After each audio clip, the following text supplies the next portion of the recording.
Hello sa lahat. Welcome sa Winnie Manhua Balita.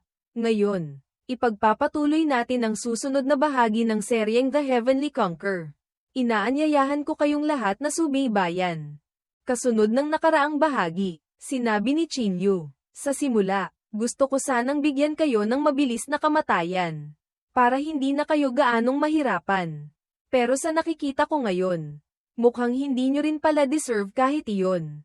Humarap ang binata kay Palace Master Fu Yao at sinabing, isama mo si Yan Roobing. Tara na. Sa mga sandaling iyon, sumigaw ang mga tao sa likuran. Chinyu, naikwento ko na ang lahat ng nangyari ngayon sa mga disipulo ng ating mga sekta. Hindi magtatagal, susunod ka rin sa amin sa kabilang buhay. Chinyu, hindi ako makapapayag. Biglang napansin ng binata na may isa pang nakahandusay doon si Xing Zuan. Muntik na kitang makalimutan. At sa isang iglap, tinupok siya ng Nine Heavens Profound Destruction Flame hanggang maging abo. Tara na. Ano? Sa tingin mo ba'y samobra ako? Sila rin naman ang may gawa nito sa sarili nila. Nagtataka lang ako. Hindi ko inaasahan na ang mga martial artist mula sa mga kilalang sekta ay ganito kadaling talikuran ang kanilang mga paniniwala. Para sa akin, hindi ito kalabisan. Karapat-dapat lang silang mamatay lahat. Kung gayon, tara na. Biglang napahawak si Chinyu sa kanyang ulo at napaluhod. Ginoong Chin, anong nangyayari sa'yo? Masyadong maraming dugo ang nakuha sa akin ng babaeng demonyo mula sa demon race. Medyo nanghihina lang ako. Tara na, Ginoong Chin. Chinyu. At nawalan ng malay ang binata.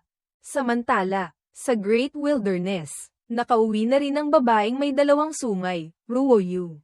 Ama, nakauwi na po ako. Anak ko, sa wakas ay nagpasya ka ng umuwi. May dugo ng mataas na antas na demon beast ang batang ito. May puso talaga ang anak ko. At bigla siyang sinampal nito. Ama, huwag kang mag-alala. Ano ba ang iniisip mo? Ha, hindi ito para sa'yo. Dinala ko siya rito para palitan mo ang kanyang dugo at bone marrow. Para maging kauri natin siya. Anong sinasabi mo? Nagpakita ng pagkainis ang matanda.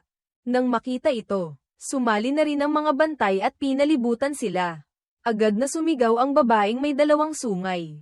Umalis kayo riyan. Tinatakot nyo ang kapatid ko. Sa tingin mo ba'y madali lang ang pagpapalit ng dugo at bone marrow? Bagong uwi pa lang ang batang ito. Problema na agad ang dala sa akin. Matanda. Hindi ako nakikipag-usap sa'yo. Inaabisuhan kita. Oo nga pala, may isa pa akong gustong sabihin sa'yo. Sa pagpunta ko sa Mortal World, nakakilala ako ng isang napaka-interesanteng tao. Gaano ka-interesante? May katawan siya ng wilderness race. Ano? May katawan ng ating wilderness race. Agad na tumayo ang matanda at naganyong tao. Ang pangalan niya ay Chinyu. Nagtataglay siya ng 9th grade Sacred Flame. Bagamat bata pa, walang hanggan ang kanyang lakas. Inanyayahan ko siyang sumali sa Great Wilderness. Pero sayang, tinanggihan niya ako. Ngunit, tiyak na magiging malaking tulong siya sa ating lahi sa hinaharap. Kaya, pumirma ako ng isang symbiotic contract sa kanya. Kalokohan. Isang symbiotic contract. Bakit mo basta-basta pinirmahan yun? Galit na sigaw ng matanda. Tingnan natin kung sino siya. Ginamit niya ang kanyang divine ability para pasukin ang Sea of Consciousness nito. Ang nakita niya ay si Yazi, elder brother. Gulat na gulat ang matanda. Matanda, anong sinasabi mo riyan? Wala, naisip ko lang. Ang wilderness race natin ay pinapahalagahan ng mga kasunduan. Dahil napirmahan na, hayaan na lang natin. Ikaw naman. Sumama ka sa akin. Huwag kang mag-alala. Pumayag na ang matandang iyon. Halika na. Samahan mo siya. Samantala, ang matanda ay naglalakad habang umiiyak. Elder brother, ang taong iyon ba ang huling habilin mo? Huwag kang mag-alala. Little Black Dragon. Aalagaan ko siyang mabuti. Mula ngayon, si Chinyu na ang tunay kong anak. 7 buwan mula ngayon ang auspicious day. Piliin natin ang araw na iyon para sa kasal. Nakangiti ang matanda na parang nanalo sa loto. Nagulat si Ruoyu sa kanyang ikinilos. Kay kasal. Lumipat ang eksena sa Great Core Deep Region, sa palasyo ng Demon Race. Sa mga sandaling ito, 3 Demon General ang nakikipagkita sa Demon Queen. Kamahalan, matagal ko nang sinasabi, ang Bloodbath ay isang mababang uri lamang ng demonyo na may hamak na dugo. Paano siya magiging isa sa 4 Heavenly Demon Generals? Isa siyang basura. Hindi lang niya nagawa ang misyon. Namatay pa siya sa kamay ng mga mahihinang tao. Kamahalan, mayroon tayong isang Grand General sa ilalim natin. Isang Asher Flame Bull, na karapat-dapat maging isa sa 4 Heavenly Demon Generals. Nagsalita naman ng isa pa. Ang Asher Flame Bull na iyon ay bobo at walang silbi. Baka hindi pa siya umabot sa kalingkingan ng Bloodbath. HMPH. Kara-rating lang ng balitang patay na si Bloodbath. Nag-aalburoto na agad ang mga isip ninyo. Ang bagong 4 Heavenly Demon General ay napag-isipan ko na. Ngayon, ang gusto ko lang malaman ay kung sino ang pumatay kay Bloodbath. Kahit medyo mahina si Bloodbath, nasa peak pa rin siya ng Gee Realm. Si Bloodbath ang namamahala sa teritoryo ng mga tao. Ang pinakamalakas na tao ay nasa ika-7 antas lang ng Gee Realm. Kahit sabihin nating hindi niya ito natalo, imposibleng hindi siya nakatakas. Posible kayang may lumitaw na nakatagong eksperto sa lahi ng tao. Masyadong mayabang si Bloodbath kaya siya nabigo. Iyon ang Chon Kingdom. Hindi ba? Kung gayon, kayong 3, pumunta kayo roon. Tingnan ninyo kung mahihikayat ninyo ang ekspertong iyon. Kung hindi, patayin nyo na lang siya. Isang maliit na Chon Kingdom lang. Kailangan pa ba ng 3 tao? Ako lang sapat na. Ngunit sa isang iglap, nagmadaling lumuhad ang 3. Susunod kami sa utos ng kamahalan. Maaari na kayong umalis pansamantala. Maya-maya, isang liwanag ang lumitaw. At kasunod nito ay ang anino ni Zhao Fengsheng. Nagbibigay pugay sa Immortal Clan's High Envoy. Mabilis na yumukod ang babae. Mula ngayon, ang mga kayamanang ibinibigay ninyo sa Immortal Clan ay dapat doblehin. Doblehin. Ito. Inaabisuhan kita. Hindi ako nakikipag-usap sa'yo. Mariing sabi ng lalaki. Sinabi ng aking master. Kayong mga demon race ang may kasalanan. Si Qin Yu ay hindi 1 taong kaya ninyong galawin. Qin Yu. Sino ba talaga ang taong ito? Galit na galit ang babae. Lumipat ang eksena sa teritoryo ng Immortal Clan. Sa mga sandaling ito, nagre-relax si Zhao Zuaner nang makabalik si Zhao Fengsheng mula sa kanyang misyon. Binibini. Hindi ba't masyado na itong kalabisan? HMPH. Naglakas loob siyang saktan ng aking mapapangasawa. Nagbabala lang ako ng kaunti. Pero, ang Qin Yu na iyon ay lalo pang nagiging interesante. Di ba? Hehe. Binibini. Si Qin Yu ay may malapit na ugnayan sa Great Wilderness. Ang bagay na ito ay hindi maaaring balewalain. Kung malalaman ito ng Immortal Lord. Nasa akin na ang Supreme Divine Pattern. Ang susunod na master ng Immortal Clan ay natural na ako. Sino ang maglalakas loob na magsalita ng masama sa aking likuran? Matagal nang may alitan ng Immortal Clan at ang Great Wilderness. Isa rin itong pagkakataon, kung sa pamamagitan ni Qin Yu ay mapapasuko natin ang Wilderness Race sa ating Immortal Clan. Magiging magandang bagay iyon. Huwag ka nang masyadong mag-alala. Oo nga pala, mula ngayon, bumaba ka sa Mortal World. Lihim mong protektahan si Qin Yu. Swerte siya ngayon, pero baka hindi na sa susunod. Kaya kailangan mong bumaba para protektahan siya. Lumipat ang eksena sa Mystic Realm ng Sacred Heart Palace. Sa mga sandaling ito, naglilinang si Qin Yu sa ilalim ng Sacred Heart Pond. 10 araw na ang nakalipas ngunit hindi pa rin nagigising si Qin Yu. Nag-aalala ang Palace Master. Biglang tumakbo si Tian Shang. Palace Master, hindi pa rin ba nagigising si Qin Yu? Mukhang kailangan pa nating maghintay. Naayos na ba ang mga problema sa sekta? May isang bagay na natuklasan. Si Bai Fei Fan ay isang especially iyan na ipinasok ng Extreme Sun Sect sa ating Sacred Heart Palace. Ang tunay niyang pagkatao ay ang Second Divine Son ng Extreme Sun Sect. Kasama niya si Chulin. Tumakas sila pabalik sa Extreme Sun Sect. At si Bai Fei Fan na ngayon ang Sect Master ng Extreme Sun Sect. Pagbalik niya, binaliktad niya ang mga pangyayari. Sinabing ang pag-atake ng Demon Race ay pakana ng ating Sacred Heart Palace. Nakipag-alyansa na ang Extreme Sun Sect sa Jade Maiden Sect at ilang maliliit na sekta para salakayin ang ating Sacred Heart Palace. Ang Ruthless Sword Sect naman ay ayaw makialam. Binaliktad ang itim sa puti. Napakasama at kasuklam-suklam. Kung darating sila, hindi tayo matatakot. Tian Siyang, ipaalam mo sa ibaba. Ipatawag ang lahat ng elder at disipulo ng Sacred Heart Palace. Makipag-ugnayan sa mga kalapit na puwersa para agad na harapin ang Extreme Sun Sect. Master, naiintindihan ko. Marahil, ito rin ay isang magandang bagay para sa Sacred Heart Palace. Ang 4 na dakilang sekta ay pantay-pantay na sa loob ng maraming taon. Oras na para muling ayusin ang lahat. 5 araw pagkatapos, sa Sacred Heart Pond. Sa mga sandaling ito, nagising na si Qin Yu. Hindi nga maipagkakaila ang Sacred Heart Pond. Napakaganda ng epekto nito sa pagpapagaling ng buto. Ang katawan na ito ay ganap ng makakayanan ang mas malakas na kapangyarihan. Ngayon, mag-breakthrough ako sa ika-5 antas ng Puang Realm. Sapat na ang 9th grade pill na ito at ang Bone Demon Tiger General. 9 Heavens Profound Destruction Flame. Maya-maya, nag-breakthrough na si Qin Yu. Isang haligi ng liwanag ang tumagos pataas sa langit. Haha, nag-breakthrough na sa ika-6 na antas ng Puang Realm. Sige, ang susunod ay ang ika-5 Wilderness Beast. Yinglong, lumabas ka. Ang cultivation ko ay nasa ika-6 na antas na ng Puang Realm. Dagdagan pa ng kapangyarihan ng 5 Wilderness Beasts. Mula ngayon, mayroon na akong lakas na katumbas ng ika-3 antas ng Susho Realm. Ang susunod ay palakasin ang aking cultivation sa pinakamaikling panahon.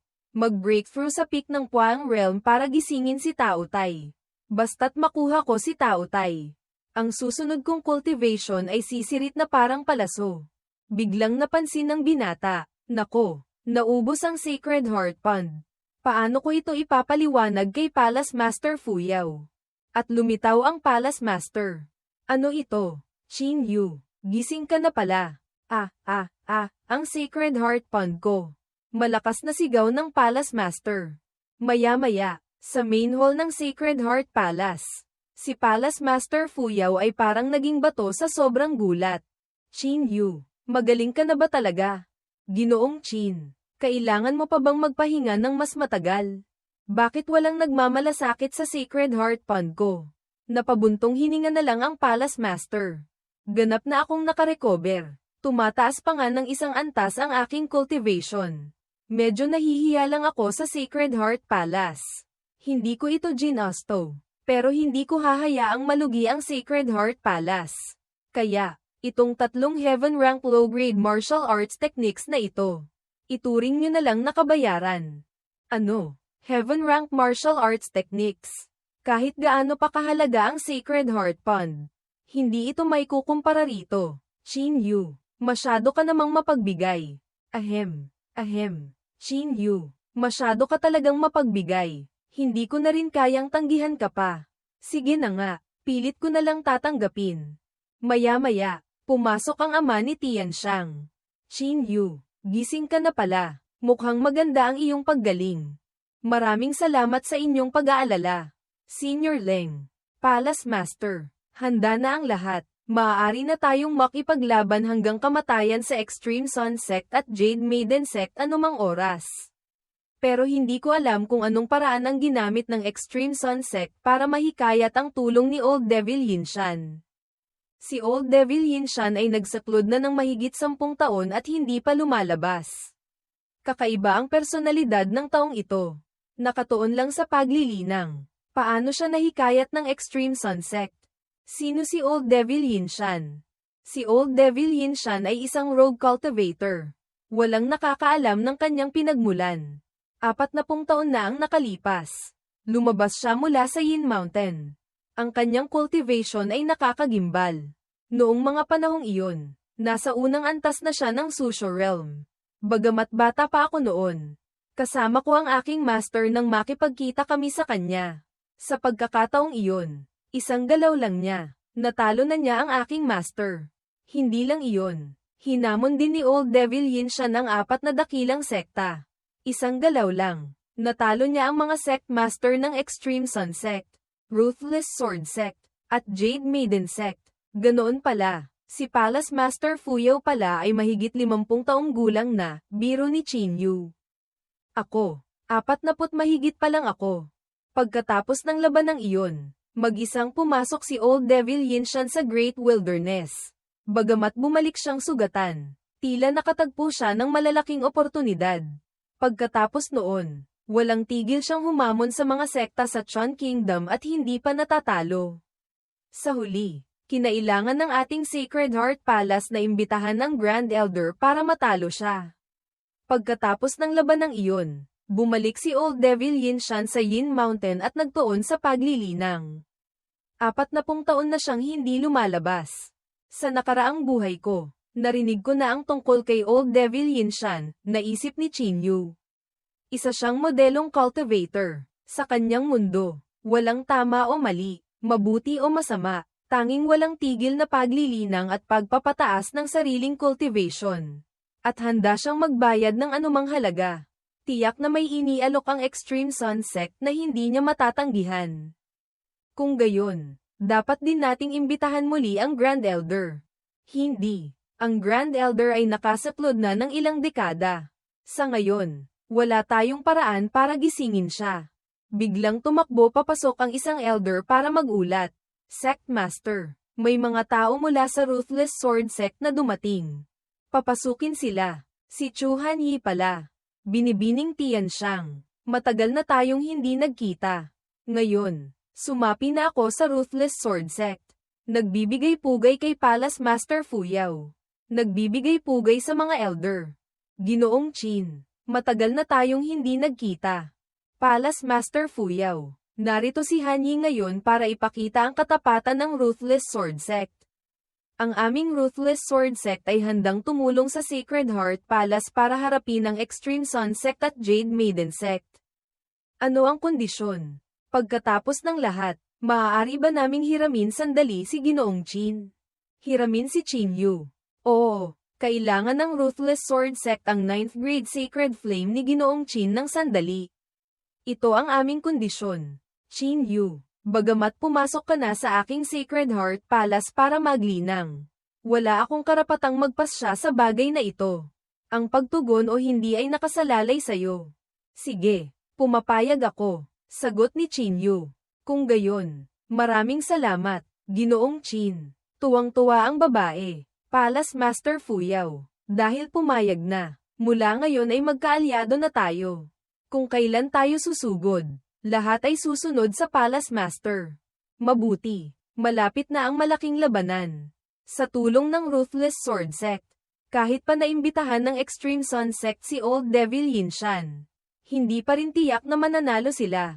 Natapos na ni Hanyi ang kanyang misyon. Magpapalam na muna ako. Ngunit nang dumaan siya kay Qin Yu, lihim siyang nagpadala ng mensahe, Qin Yu. Ngayong gabi, hihintayin kita sa Sacred Heart City. May gusto akong pag-usapan. Lumipat ang eksena sa gabi. Nakipagkita na si Qin Yu sa napag-usapang lugar. Sabihin mo na, anong gusto mong pag-usapan? Sumunod ka sa akin. Dinala niya si Qin Yu sa isang inn. Pumasok ka. Hindi ako ang gustong makipagkita sa'yo.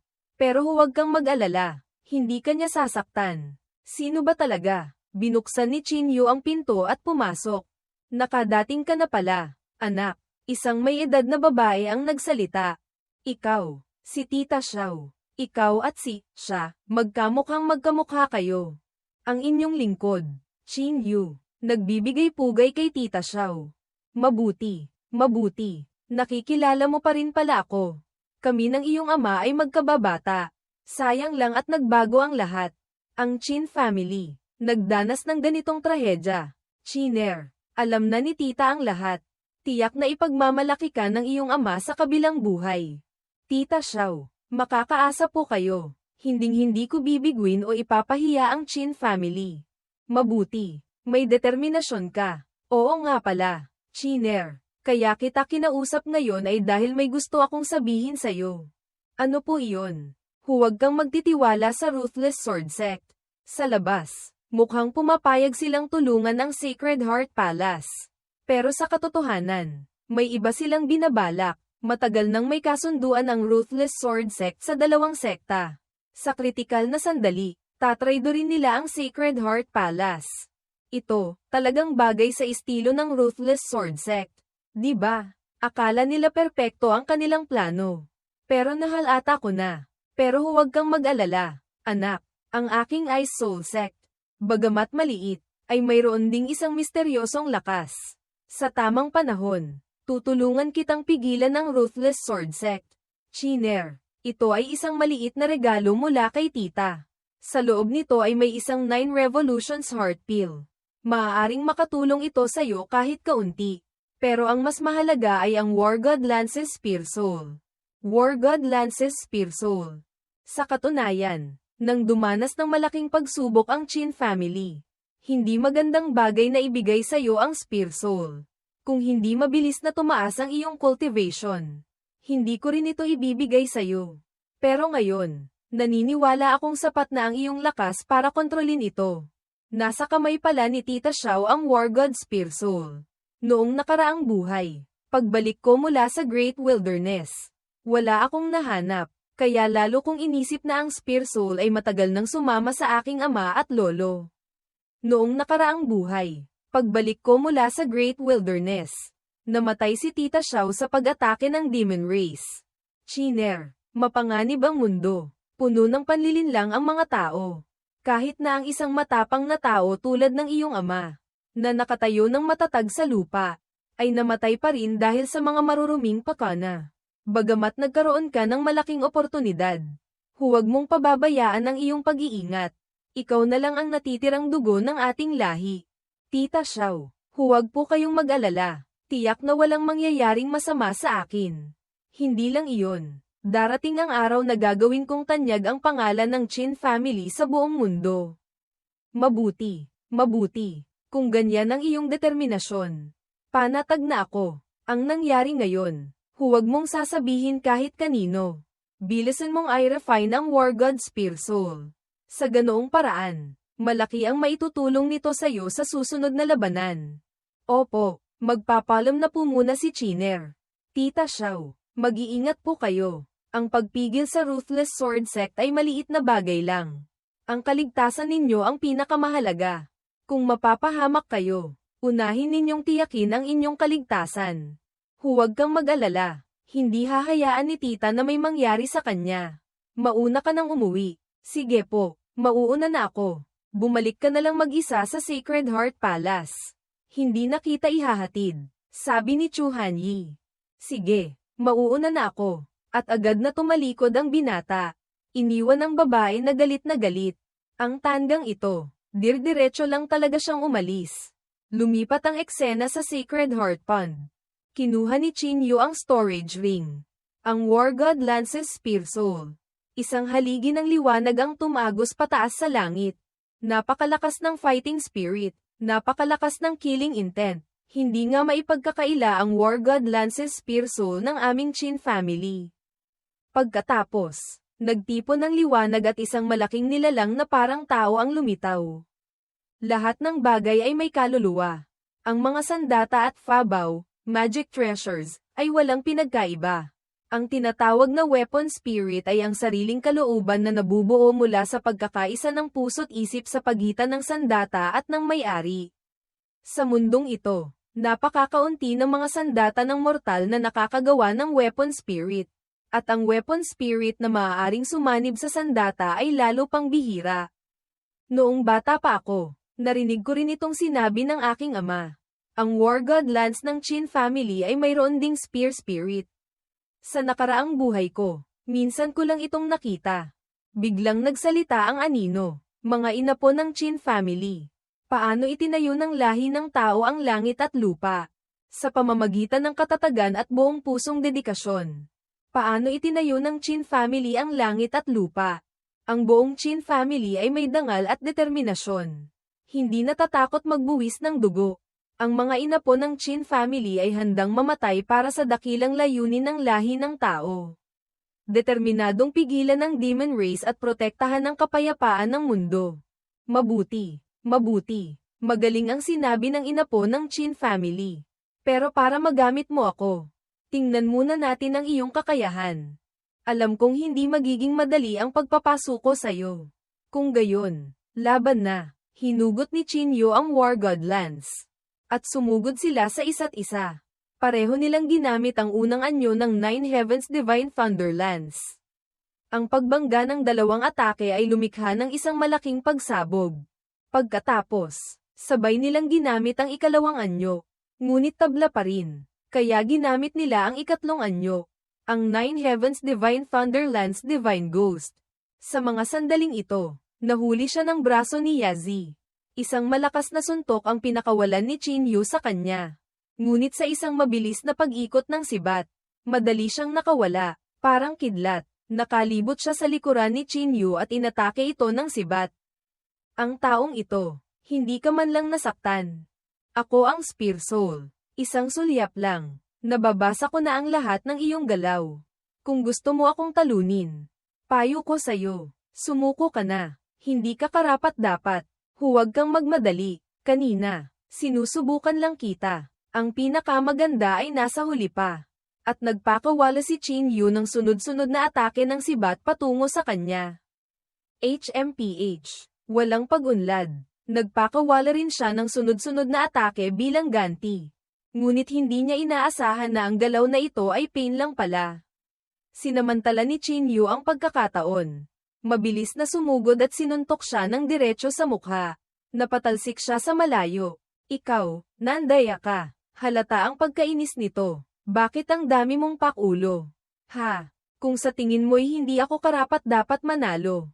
Sige, ituloy mo. Ang kaso lang, ang susunod kong gagamitin ay kilala sa buong kalawakan. Ito ang ikaapat na anyo ng Nine Heavens Divine Thunder Lance. Ang lakas nito ay umabot na sa Heaven Rank High Grade. Ikaw ay isang Spear Soul. Pero may limitasyon din ang iyong antas. Natatakot ka bang hindi mo matutunan ang galaw na ito? Ha ha ha, mabuti, mabuti. Inapo ng Qin family. Saludo ako sa'yo. Mula ngayon, handa akong maglingkod sa'yo. At naging isang sinag ng liwanag siya at pumasok sa War God Lance. Ang War God Lance ay mayroon ng Divine Soul. Ibig sabihin, mayroon na itong walang hanggang kakayahan. Maaari nang i-refine at palakasin ang War God Lance. Dagdagan pa ng Spear Soul. Maaari na itong makipagsabayan sa isang 9th grade immortal weapon. Ang 9 Revolutions Heart Pill, bagamat 5th grade pill lang, ay may napaka-espesyal na kakayahan. Ang 9 Revolutions Heart Pill na ito ay maaaring kumapit sa puso ng isang martial artist. Sa kritikal na sandali, mapoprotektahan sila nito at matutulungang makabalik mula sa bingit ng kamatayan. Maya-maya, handa na ang lahat. Oras na para bayaran ang mga utang sa Extreme Sun Sect at Jade Maiden Sect. Lumipat ang eksena sa Iron Sword Gate. Sa mga sandaling ito, ang mga tao sa loob ay tinatanong ng tatlong Demon General ng Demon Race. Ako, hindi ko talaga alam kung ano ang nangyari sa Bitterheart Forest noong araw na iyon. Basura, mga walang silbi, mataas na sugo, sa laban ng iyon. Halos lahat ng aking mga disipulo na pumunta roon ay namatay. Ngayon, tanging ang Extreme Sun Sect at Sacred Heart Palace lang ang nakakaalam kung ano ang nangyari noong araw na iyon. Extreme Sun Sect, kung gayon, personal akong pupunta roon. Kayong mga basura, wala kayong silbi sa akin. Kaya, mamatay na kayong lahat, at bumuga siya ng apoy. Tinupok silang lahat, tara na, at mabilis na lumipad ang tatlo. Lumipat ang eksena sa main hall ng Extreme Sun Sect. Haha, Sacred Heart Palace. Sacred Heart Palace. Gusto ko pa kayong pasalamatan. Kung hindi dahil sa inyo, paano ako pansamantalang papalit bilang Sect Master? Biglang tatlong kakaibang vortex ang lumitaw sa harap niya. Demon Race. Ikaw ang Sect Master ng Extreme Sun Sect. Napakalakas ng kapangyarihan. Anong realm na kaya ang naabot ng mga Demon Race na ito? Hindi, kailangan kong tumakas muna. Iyon ang naisip ni Bai Feifan. Ngunit bago pa siya makatakas, pinigilan siya ng isang malakas na pressure. Hindi siya makatayo. Ganyan ka ba ang iyong cultivation? Sabihin mo, Noong nasa Bitterheart Forest, sino ang pumatay sa 4th Heavenly Demon General ng aming lahi? Hindi ako. Hindi ako. Takot na takot si Bai Feifan. Kalokohan. Sa isang hamak na cultivator na tulad mo. Karapat-dapat ka ba? Magsabi ka ng totoo. Ano ang lahat ng nangyari noong araw na iyon? Bilis. Sa totoo lang, hindi ko rin alam kung ano talaga ang nangyari. Pero lahat ay may kinalaman kay Qin Yu. Lahat ay kagagawan ni Qin Yu. Qin Yu.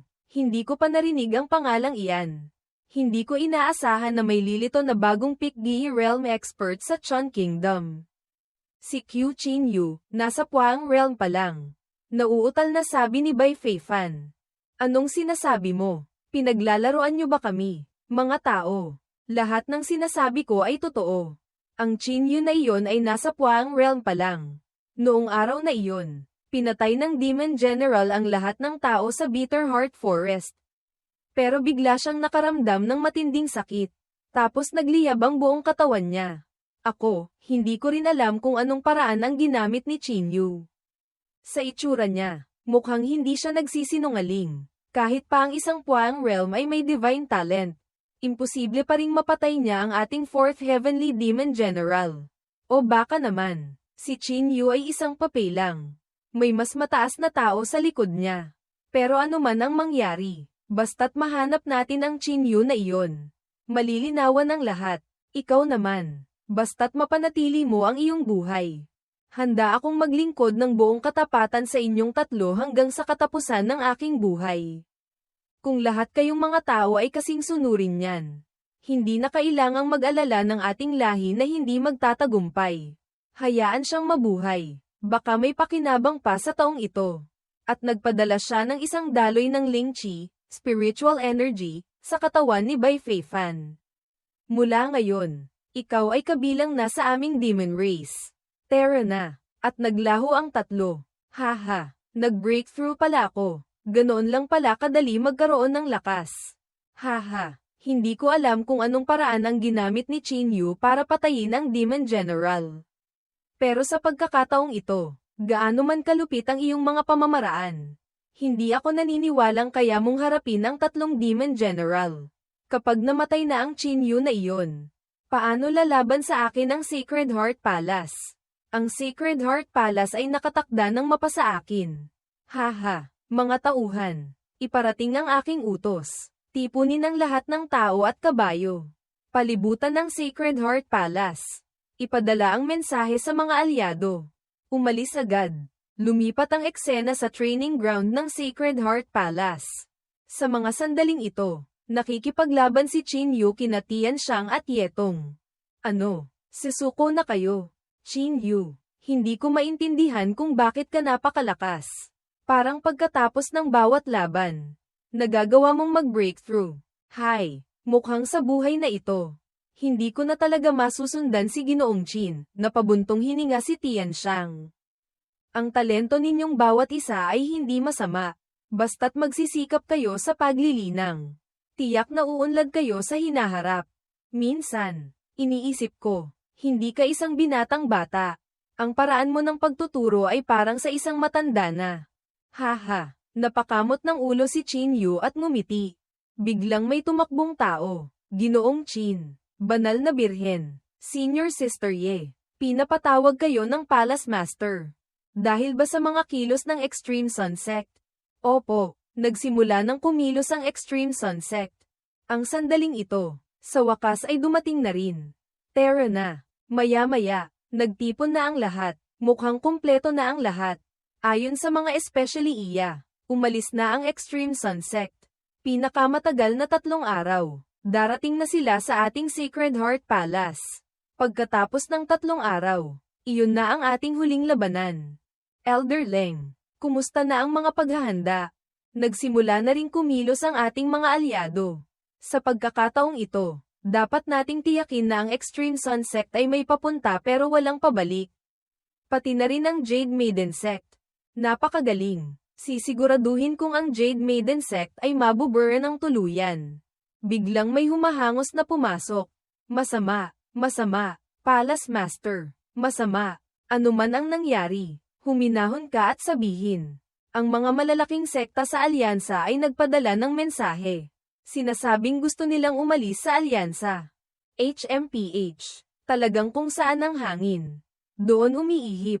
Tiyak na tinakat sila ng Extreme Sun Sect at Jade Maiden Sect. Palace Master. Kahit wala na tayong alyansa, determinado pa rin tayong lumaban hanggang kamatayan. Magaling ang sinabi. Maaaring matamba, maaaring damyugo, pero hindi ibig sabihin na hindi tayo mananalo.